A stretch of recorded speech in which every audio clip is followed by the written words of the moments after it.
All right, I'm Mike Moranto, reporting for DameWildcats.com, and I'm joined by an antsy Mike McDonald, our head men's basketball coach. Coach, 1-1 record since we last got together. 80-77 road loss at Slippery Rock, followed up with an 82-70 win over Edinboro here at Lumsden Gymnasium. We'll start with the Slippery Rock game. You guys trailed by 10 with under a minute to go, and then had a shot in the final seconds to tie. We did a nice job of coming back and kind of using our timeouts and our foul situations and being able to give ourselves a chance. You know, it was a strange game in that we got down 10 at the beginning of the game, where I think we were down 13-3, and then we settled down and we got some great play off the bench. Nick Petroselli, Andrew Sisko, Breon Harris came in and really gave us some good sparks.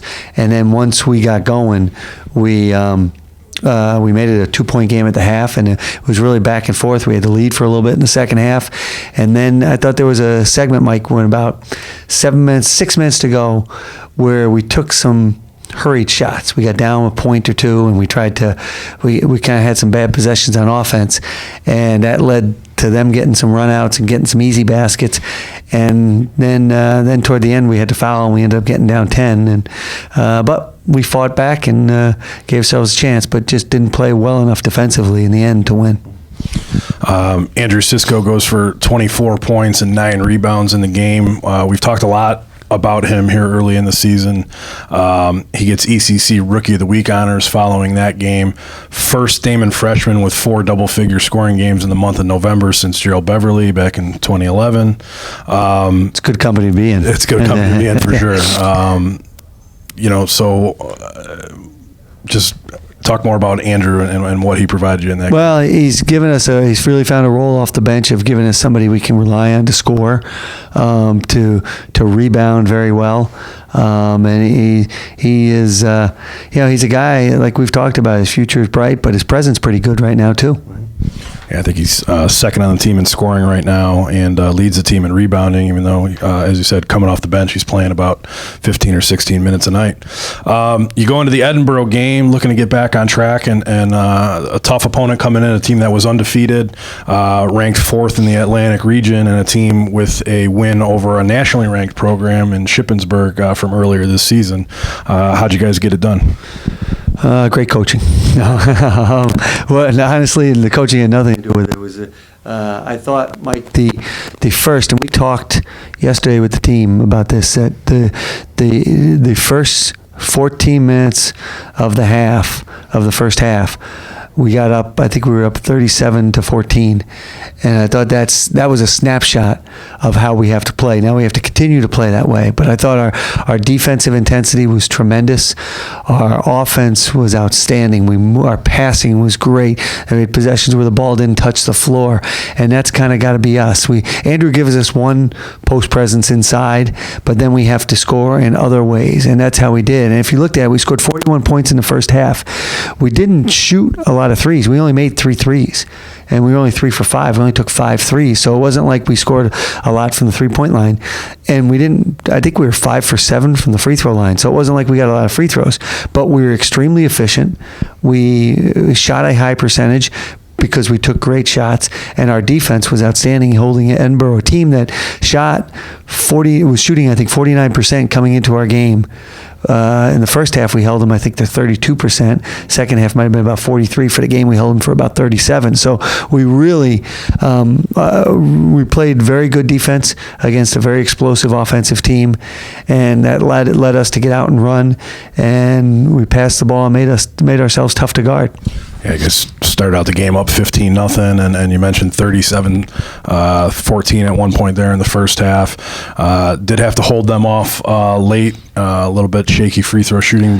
I think some of that was because we were up 24 with 8 minutes to go, and we haven't been in that situation. And I think you can replicate those as much as you want in practice, but in the end, we were unsure. Again, of when do you shoot, when do you go, when do you attack? Now we're winning by 14 or 16. Do you keep going to the hoop? or do you pull it out? Do you run some clock? And then at times we pulled it out to run clock, and we ended up taking bad shots. We passed up good shots at the end of the game to take a bad shot to get the clock down. And as you said, we didn't shoot well from the free throw line at all. We were only 50%. And credit Edinboro, they got hot and made some shots. And sometimes it's a little easier to play offense. You're down 24, you just go. You can just go, and nobody wants to foul, and you play a little bit, and they did. So. I thought we played a good game. I think we can still play better, and I think there's better for us ahead. Deion Hamilton gets you 18 points in the game. More interested in his defense. He took the assignment on Keyshawn Liggins, who came in averaging almost 25 points a game for Edinboro. You guys held him to I think just 8 points in the game. Yep, and they were all like within the last 7 or 8 minutes at a game. And so you don't want to say it was garbage time points, because the guy can really score, and that kid can play. I mean, 23 points, 24 points a game. I think he was coming in averaging, and was coming off a 34-point night against Lake Erie, and can really go.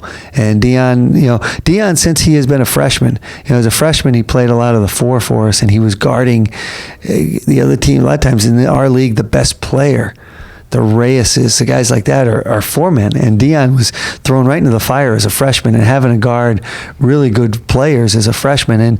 And now, even though he's playing sometimes more of a 3, he guards a lot of times the other team's best forward, and it's a tough assignment. But he's been up to it so far. Let's see if he can keep it going. Two guys have been pretty steady for you, Alex Miljanovich and Jay Sarkis. Their production's been pretty steady throughout the year. Good to see Jeff Redband coming out of a little bit of a shooting slump. He had 68 three-pointers last year, had just 3 in the first 4 games, knocked down 5 against Slippery Rock. He was in double figures again against Edinboro. Some disappointing news coming out of the Slippery Rock game, and you mentioned him earlier, Nick Petroselli went down with an injury. What's his status moving forward? It's a lower body injury. It doesn't look good for right now, so we'll see. But he's not going to be playing these next few weeks. Looking ahead, just one game this weekend. You guys will take a short trip over to Lake Erie in Paynesville, Ohio. Non-conference game. Last chance for your team to tune up before the start of East Coast Conference play. That's right. And Lake Erie is a very challenging team. Ryan Middendorf, who's their leading scorer, who comes off the bench for them. Gabe Kennard, very explosive guard too. All you need to know about Lake Erie is they not only are they undefeated at home, they beat Mercyhurst by 17 at Lake Erie, and their home road splits are very pronounced, where they shoot very well, a very high percentage at home, especially from the 3-point line. They also took Bowling Green, who's in University of Buffalo's conference. They took Bowling Green to overtime and lost 109-106 in a game they really could have won. So they at Bowling Green. So they are a very dangerous team, especially dangerous because they are at home, and we're going to have to play very well. It's a Lake Erie team that was 4-24 last year, but 9 of those 24 losses were by 8 points or less, and off to a 3-3 start to this season. So they've almost matched their win total from last year already. So it'll be a tough road test, and like I said, last chance to tune up before the start of East Coast Conference play. We will have you covered with all the information that you need at DamonWildcats.com. The game will be live streamed there from Lake Erie. So tune in, watch the Wildcats, cheer them on to hopefully another win, and we'll be back here next week getting ready for St. Thomas Aquinas. Thanks, Mike.